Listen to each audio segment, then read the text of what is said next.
this video I'll be going over my build, my runes, my masteries, what I personally take and what I personally feel is the best option to be taking right now for tank Shaco. So first off, for runes, I usually always go for these MR tank runes that I'll be showing on the screen, just because I feel like they're the best out of the three options that I'll be showing you.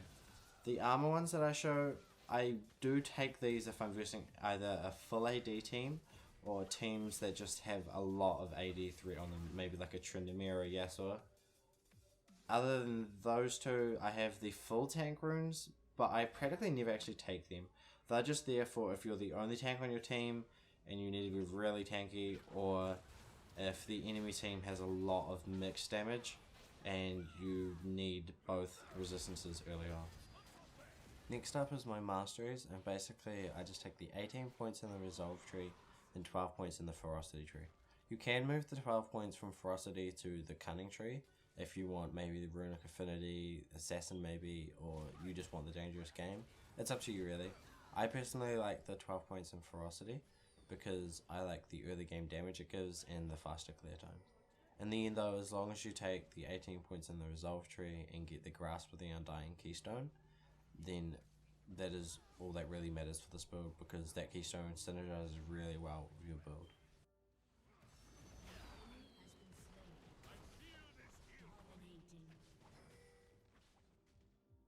As for the build, I like to start the standard machete and refillable potion. I have the hunter's potion there because I feel like you should always be getting this as soon as possible. I usually always get this on my first back unless I have enough for a Tiamat. The Titanic Hydra and the Cinderhulk are the core of this build, and I get these every single game. Going the Titanic Hydra first can help you snowball really well and give you a really good head start, but going the Cinderhulk is a much safer path, and often you may need to do this if you're a little bit behind. For the boots, I like to go with Merc Treads pretty much every time. The only time I won't is if the enemy team is full AD, or if they just don't have any CC at all, but that really ever happens, so I pretty much always go with the Merc Treads. I mean, the boots are kind of up to you, you can get whatever ones you want. But if you get the red enchantment mixed with the black cleaver or the triforce, you're going to be sticking to people like a Mundo. After that, the rest of the build is pretty much all situational, entirely up to you. I generally like to go for the Dead Man's Plate into the black cleaver, but again, it's all up to you. The items I'll list there. If they're full AD, you probably want to get the Thorn Mail, which means you might want to go for Randuin's. I practically actually never go for the Frozen Heart, but that, again, it's entirely up to you. Steric's Gauge is also a really good item you can get. I generally like to get that item after getting a resistance item first, so maybe like the Dead Man's Plate. Again, Dead Man's Plate is probably my favourite armor item, and I practically get that one every single game. When it comes to magic resist, I usually actually don't get any, because I usually take the magic resist runes and I usually get the Merc Treads, so I'm pretty okay for it. But if I need to for maybe a burst, I will get the more, plus it gives a nice damage. But if you need a lot of MR, then I recommend getting the Banshees. Or if you're carrying and they seem to be targeting you, or if they have someone like a Zed or something that is just killing you, then the Guardian Angel is good. But again, I don't generally like to get that because I like to get items that have health. In the end, my final build is usually Titanic Hydra, Cinderhulk, Merc Treads, Dead Man's Plate, Black Cleaver, and then a situational item that changes almost every single game. Half the time I don't actually make it to last item or full build, but yeah, so that's my build, but you can change that around and swap things up depending on how you want and how your game's going. Steric's Gauge or Frozen Mallet are good last items in my opinion. But yeah, so that's my build.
makes you feel like you're 3 foot tall.